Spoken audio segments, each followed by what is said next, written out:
คนอื่นเฮ็ดเวียกมันกินเบียร์เซ้ยโอ้กูด่าแน่นอนแหละแน่นอนเลย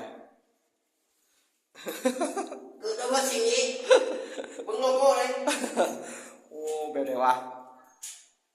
สายนุ่มอันหลอนคอลลาเจนกินน้ำกระท่อมนี่แม่นดีวะ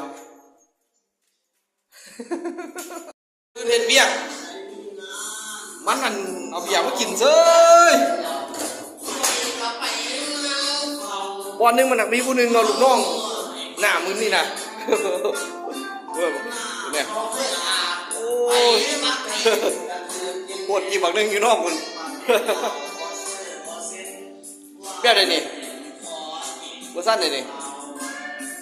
เมาได้เมาดีขอเอาดีๆเป็นหลักคุยกับโยมแล้ว